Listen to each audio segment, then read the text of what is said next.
Imagine a crime takes place. The victim, or someone aware of the crime, goes to the police.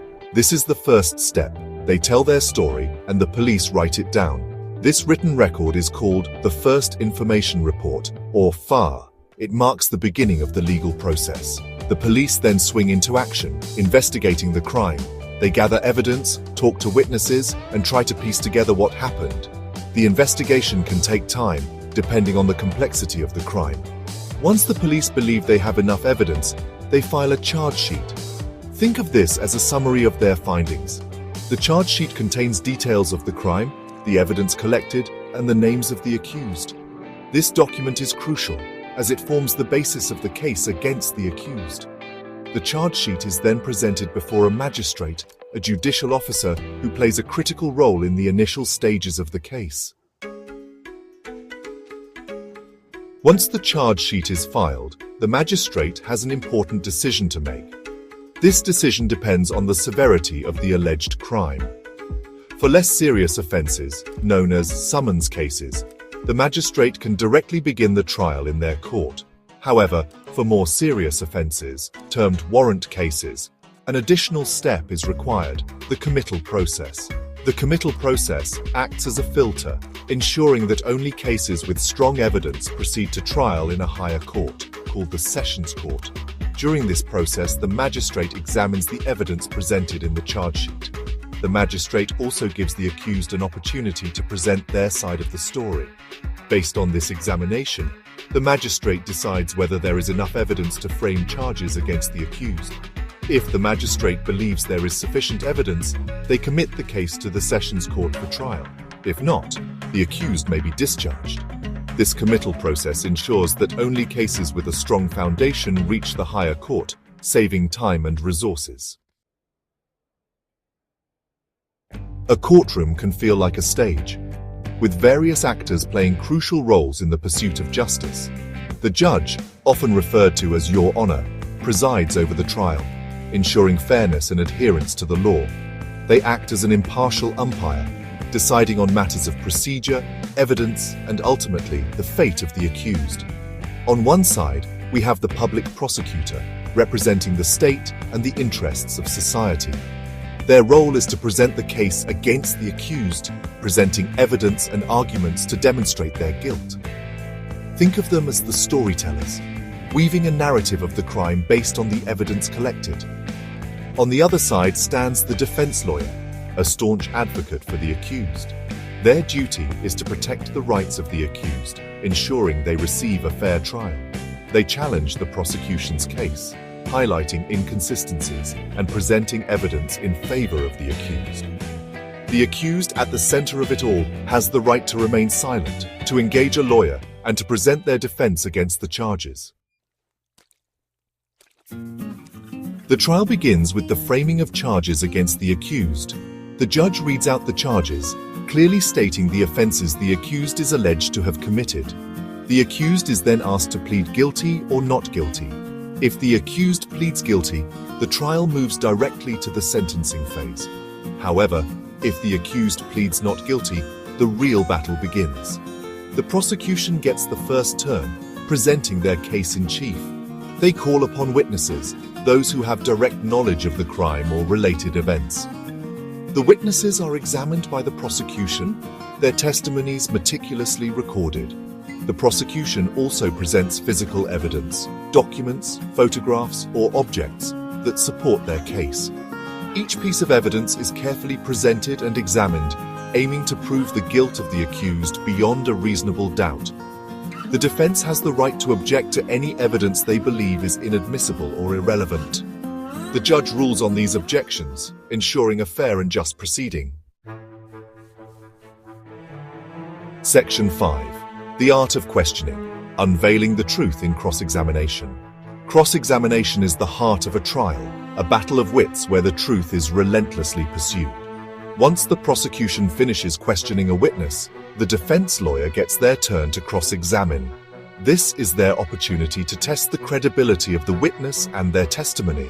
Skilled defense lawyers use a range of techniques during cross-examination, probing for inconsistencies, highlighting contradictions, and exposing any biases the witness might have. They might ask leading questions, challenging the witness's memory or interpretation of events.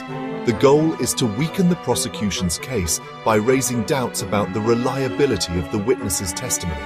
The prosecution can then re-examine the witness, attempting to clarify any points raised during cross-examination. This back-and-forth questioning, carefully orchestrated and closely observed, aims to separate truth from falsehood, bringing clarity to the events in question. Section 6. Building the case arguments and final pleas. After both sides have presented their evidence and witnesses, it's time for closing arguments. This is where the lawyers get to present their interpretations of the evidence and make their final case to the judge. The prosecution goes first, summarizing the evidence they have presented and arguing how it proves the guilt of the accused. They highlight the strength of their witnesses, the significance of the physical evidence, and the coherence of their narrative. Their goal is to convince the judge that the evidence leaves no room for reasonable doubt about the accused's guilt. The defense then gets their turn. They counter the prosecution's arguments, pointing out weaknesses in their case and offering alternative explanations for the evidence. They might argue that the prosecution has failed to prove their case beyond a reasonable doubt, or that the evidence points to a different conclusion. The defense's closing argument is their last chance to persuade the judge to rule in favor of their client. Section 7. The moment of truth, the judge's verdict. With the trial concluded, the fate of the accused now rests in the hands of the judge. The judge carefully considers all the evidence presented, the arguments made, and the applicable laws. This is a solemn responsibility, requiring careful deliberation and impartial judgment. The judge must determine whether the prosecution has proved the guilt of the accused beyond a reasonable doubt. This is a high standard of proof, meaning that the evidence must be so strong that there is no other logical explanation other than the guilt of the accused. If the judge finds that the prosecution has met this burden of proof, they will pronounce the accused guilty. If not, the judge will pronounce the accused not guilty. The verdict marks the culmination of the trial, bringing an end to the legal battle. Section 8. After the verdict, sentencing and appeals. If the accused is found not guilty, they are acquitted and set free. However, if the accused is found guilty, the trial moves into the sentencing phase. The judge determines the appropriate punishment for the crime committed, considering the severity of the offense, the circumstances surrounding the case, and any mitigating or aggravating factors. The Indian Penal Code lays out a range of punishments for various offenses, from fines to imprisonment to, in the rarest of cases, the death penalty.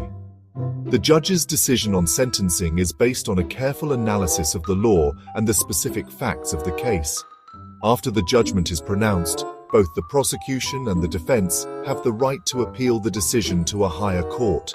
The appeal process allows for a review of the trial proceedings, ensuring that no errors of law or procedure have occurred. If the higher court finds merit in the appeal, they may overturn the lower court's decision, order a retrial, or modify the sentence. Section 9. India's legal tapestry.